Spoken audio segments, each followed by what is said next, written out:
Hi everyone, I'm Raj Kumar, President and Editor-in-Chief of Devex. This week we'll be breaking down the big headlines in global development and bringing in some top experts to help us do it. If you want to follow along with the stories we're talking about, check out Devex.com and subscribe to our daily newsletter, The Newswire.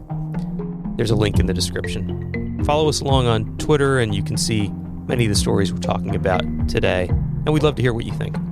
This is This Week in Global Development. Bonjour, Vince. And no one better to invite to join us today than Vince Chadwick, a senior reporter at Devex, who is in Paris today. Hence the bonjour. Nice to talk with you. Although I guess it's evening there, Vince. And you are there for the new summit, the summit for a new global financing pact, which is the Macron summit that is kind of the buzz of the week right now in the global development community. Tell us what's it feel like to be in Paris right now? What's it feel like at the summit? Thanks, Raj. What's really interesting, I think, for those of you who've been to Paris is always magical in June, even in pouring rain as it was this morning. And so I think what was really interesting this morning was there was energy. You know, people are here, they're fired up. Those of us working in global development know that we need to make serious progress on the reallocation of SDRs from the IMF, climate finance, multilateral development bank reform. These are issues everyone knows about, and here's this summit being called by one of the world's most influential leaders. So this morning, Emmanuel Macron took the stage and he bounded onto stage with his usual energy. And then he immediately threw the mic, or he invited a young climate activist from Uganda onto stage, who actually requested a minute's silence for the victims of climate change. And it was a really poignant reminder that Paris in summertime is wonderful, and we're at a sumptuous palace in Paris near Place de la Bourse. But in fact, when you look at every metric about the things we're supposed to be addressing, we're failing.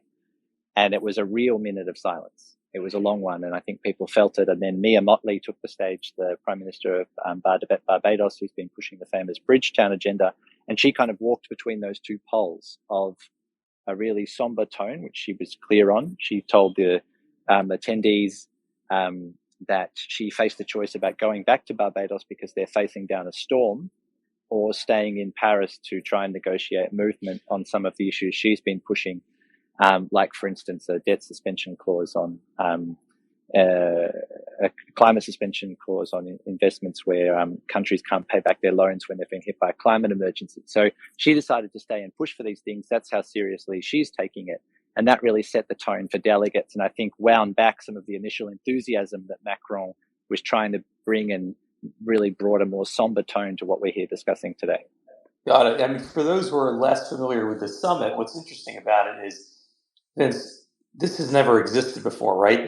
There's a calendar, a cadence of normal international events that have a certain legitimacy to them. You get the G20 summit that New Delhi India is hosting as the G20 president in New Delhi in September. Of course, UN General Assembly. There's the COP. This summit for a new global financing pact is a one-off, right? Yes and no, in the sense that it's the third one-off summit Macron's held in his time in power since 2017. In 2017, he held a thing called the One Planet Summit, which had a similar vibe, and he'd just been elected, had huge star power, and the great and the good from around the world came, including the British Prime Minister at the time, Theresa May, and Rishi Sunak has not come today, which has been criticised for, and my colleagues are covering that debate. Then in 2021, he had a Financing African Economies Summit in Paris. Again, one of these sui generis type events that Macron decided would be useful. There was really a focus on special drawing rights from the IMF and how to reallocate those. That still hasn't happened. And so when I spoke to particularly African participants in this process, they said, okay, now it's getting a bit deja vu with the one-off summits and we might be devaluing the currency a bit, and perhaps we should really think about why these are not working and really double down on the push for action. Yeah, I guess the sense I get from people who are close to the process is they're seeing this summit, even though it doesn't have the credibility or the the authority that a World Bank annual meeting might have. It does have the ability to create momentum and narrative. And I think a lot of organizations, governments are seeing this as a milestone where had there been no summit in June, there would have been quite a long time between the World Bank spring meetings, which was maybe the last moment to have this climate and development focus, until the G20 meetings in New Delhi in September. And so there's some hope that, hey, this meeting is going to come out with a certain amount of momentum and push that will lead us to more substantive and successful meetings when boards of governors of multilateral development banks are meeting, or G20 countries are meeting. But I know you've been covering this. You had a couple of big scoops this week that show exactly kind of this tension between this being a media moment or a narrative building moment versus a substantive moment of agreement, and some pushback from countries saying, hang on, like let's indicate our alignment, but let's not commit to anything. Yeah, so you've hit the nail on the head, because I think by having these events, what you also allow to happen is you air the differences. For instance, on the politically controversial question of whether to give the World Bank a capital increase, which may increase China's voting share, and it would be problematic, I think, for the US in terms of the political situation. So you allow some of those issues to be aired, which means that when you come back to the official track at COP, at the annual meetings, at the G20 in New Delhi, there's more potential for progress. People know where they stand. But in the meantime, everyone criticizes France for having a summit with no legitimacy. And certainly that has come across in some of the documents that countries like Japan have said, every issue you're raising has an official process that is trying to resolve it. Why are we having a separate event in Paris, just some would say a vainglorious exercise for Emmanuel Macron, when we could be doubling down on things like the United Nations, and which has been working on financing for development for years, as you know, Raj, and meets in the UN General Assembly quite soon. So some are saying, including in the NGO community, you need to be supporting the UN. And I'll just, in the room today, it was quite interesting as everyone was milling around just before the event began, including the Prime Minister of Ethiopia and the Crown Prince of Saudi Arabia, who were 2 years ago politically not possible to invite those two men because of the political situation at home. They were front stage mingling with everyone. And Ajay Banga, the new president of the World Bank, walked in. Everyone raced over to shake his hand. And it was really the great and the good of global development mingling. And one person I noticed who was a bit isolated, I'm not sure how much you'd read into this, was the Secretary General of the United Nations, was sitting by himself. I would not say friendless. I mean, you don't, nothing to sneeze at the Secretary General of the United Nations, but you did feel like it was a physical representation of what you sometimes hear from people, which is like, oh yes, the UN takes too long. We're doing our own thing to get political momentum. But you'll always have people who say, well, if there's a problem with the UN, we need to fix the UN. That's the first and foremost the thing we should be focusing on. So that was an interesting dynamic to watch firsthand. I'm not sure if I was even supposed to be in the room, to be honest, because I arrived chaotically through the basement with German shepherd sniffer dogs chasing myself and a well-known Italian economist through the basement. We kind of emerged into the stage and I was second row. But it was quite interesting to watch the body language between the different leaders. And as I said, the UN was not just isolated on the agenda, although Gutierrez did speak, but also physically you could sense that he wasn't the center of power between the leaders. What a fascinating vignette. And I think you're right. It does point to an issue, which is Gutierrez has really positioned himself as a strong critic of the kind of global system and what it's leading toward, the climate crisis. And he's been really, extreme in his statements. And maybe rightly so, given the conditions that the world is facing. Whereas you see someone like Mia Mottley, who is really coming from a position of very limited authority. She's the prime minister of a tiny country in Barbados. And it's not as though she heads up some big international institution, but she has found a voice.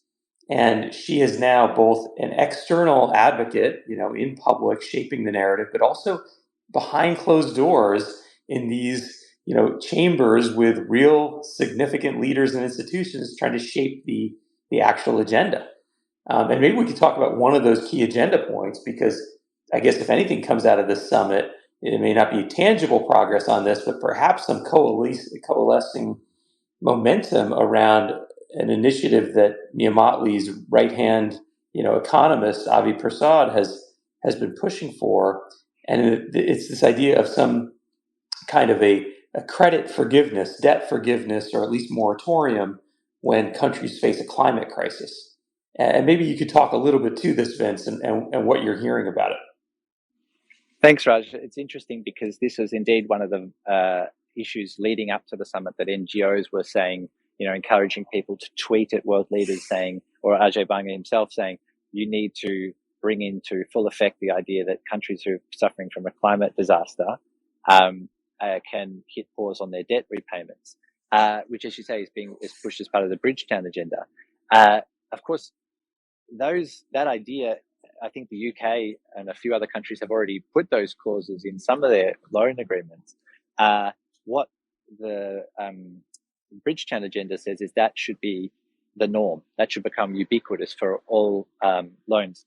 And what happened today, there was a panel with Janet Yellen, Ajay Banga, Melinda Gates, and as with a lot of these things, quite scripted. So Janet Yellen was asked a fairly soft question by, I think, Bruno Le Maire, the French economy minister, and she read a list of things they want, the American Treasury want, one of which was these clauses. And then Ajay Banga sat there and said what he was going to do, and one of the things was adopt these clauses in the agreements. Now, this brings us back to what we were talking about at the beginning. Did all of that happen because Emmanuel Macron called a summit, or did that happen because it's a good idea and it arguably should have been happening anyway, and this was the place to deliver it? That's a question as old as time for people, I think, in this sector. I had the impression watching it, and it was a very closely watched panel. Kristalina Georgieva was in the front row taking notes. Mia Motley was listening very carefully. No one was on their phones. There was real sense in the room that this was a key panel for the summit. But it also could have been an email or a press release from fewer hassle. So that was the kind of dynamic we're talking about. And I suspect tomorrow at a press conference, Emmanuel Macron will point to this and say, that's a tangible deliverable from the summit. It'll be for everyone to make a judgment about what the extent to which the summit brought that about, or whether it was something that should have happened. But anyway. Yeah, it's a fair debate. And my own impression, having spent part of this week talking with senior officials who are engaged in this process, is, the forcing mechanism of an event like this really does matter. That suddenly it creates a scramble, right?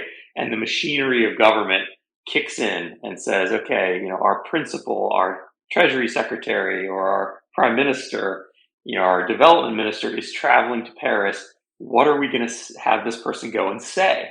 What are we going to agree to? And before you know it, you end up with this forcing mechanism that hopefully does lead to some kind of progress, even if it's minimal and even if there's not a lot of commitment behind it. Hopefully, and I hear advocates as well telling me this, hopefully this will create that momentum or that foundation that leads to an even more successful series of meetings and convenings in the fall. I think that's right. And I think part of the reason the French got themselves into trouble is they called this a pact. And maybe it's a language thing, but for me, a pact is you really sign on to a pact which is binding. And this is something other than a pact. It's, as you say, a momentum moment, and it's one that behoves us as journalists and advocates to keep people's feet to the fire in the next months.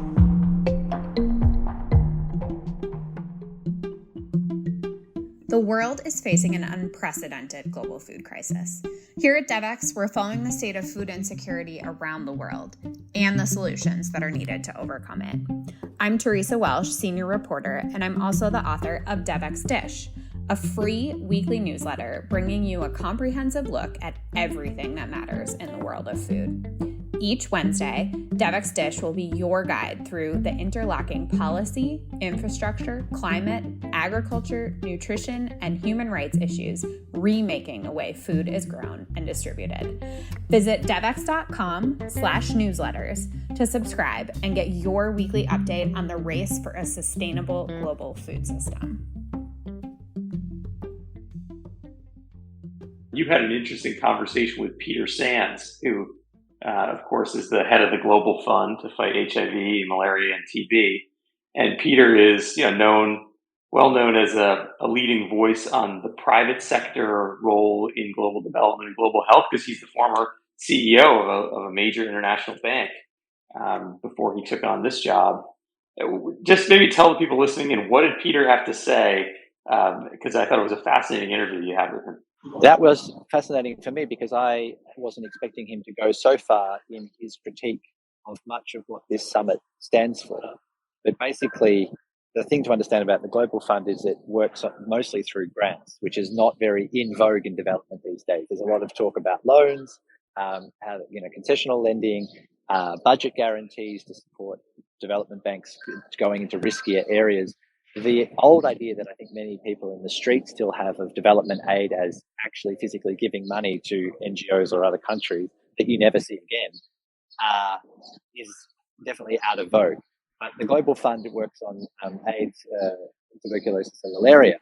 And the point that Peter Sands made to me in the interview was, if you want to work on some of those issues, there is no business case for giving someone a mosquito net necessarily, but it's the right thing to do. And he mentioned Pakistan, which is affected by serious flooding, where and other delta regions in the world where you need that kind of thing to ensure people's health. And so the conversation took a direction which I wasn't expecting, which culminated in him saying something which I thought was really memorable. He said people like to talk about innovative finance, but it's often a proxy for we don't want to spend any money. And so that's really, I was glad to get the story out yesterday ahead of this summit, because I think it shapes really well the debate here. Are we having these conversations about boosting, people talk about stretching the existing capital of the World Bank, or shouldn't we be talking about an enormous capital injection into the World Bank or other funds? I mean, the statistic Peter gave, which I found amazing, was that globally the world spends $6 billion a year on malaria. And that is roughly the annual budget of one hospital in Los Angeles. Advocates have probably heard Peter say this in the past. But as I ended the interview with him saying, what are we really doing here? Are we focused on the right things? And Peter, I think, is in an interesting position because, as you say, Raj, he is an experienced investment banker. He understands what the claim is when people talk about innovative catalytic capital. And he's really called BS on some of it in a strong way, right? Just before a summit, which for the declaration tomorrow will have large sections devoted to the idea of innovative financial instruments. So it was a really interesting interview, as you say, and I hope it's read widely. Yeah, I mean, this is, first of all, that statistic about $6 billion spent globally on malaria, and the same as the Los Angeles hospital budget, is really arresting. I mean, when you see that, it's just absolutely shocking. And I know there's many other stats like it that, advocates bring out, but it really does bring it home that in the end, the world should be spending a lot more if these are really priority issues. But instead, it seems like the political phase that we're in the world is that, wealthy Western countries find themselves looking at plateauing aid budgets. The politics domestically in the US, in France, in Germany, in the UK. I mean, maybe Germany's a bit of an exception, but generally the politics are, look, we don't have a lot more budget to spend on foreign assistance. We have to make the budget we have go further. Hence the big focus on innovative finance and bringing in the private sector. Prior to Ajay Banga getting the nod to be the new head of the World Bank, there were plenty of people that we reported on saying, hey, there could be hundreds of billions of new dollars coming out of the World Bank if they just change the way they work and crowd in the private sector. I think it was John Kerry, who was on stage at COP in Egypt. I was there in the audience and saying, 500 billion to $1 trillion in new money could be unleashed by the bank. And now that Ajay is in the job, just briefly, we reported just in the last several days that he's now talking more about tens of billions, not hundreds of billions. And he too, like Peter Sands, is an expert in the world of private sector finance. So I guess the rubber is starting to meet the road, and reality is starting to become clearer. And as one insider told me this week, there's a reason this is called the evolution, and not the revolution. And so when we think about the roadmap at the World Bank, right? There's a reason. It is going to take some time to get there. And there is no really simple, quick silver bullet. But hopefully this week, hopefully these 2 days, today and tomorrow in Paris, we can get some of that real momentum. But that's certainly what we're there to cover, what you're there to cover. And it's been incredible, Vince, to read some of your scoops coming out of the conference already and getting this really insider view. I mean, for those of you who are not Devex Pro members, this week was a good reason to sign up because Vince had 2 stories for our pro members, one of which provided an early draft of the Paris document, and the other which seemed to get into some of the internal machinations among governments, and including their notes on how they were seeing the final agreement coming out. So pretty remarkable reporting from you, Vince.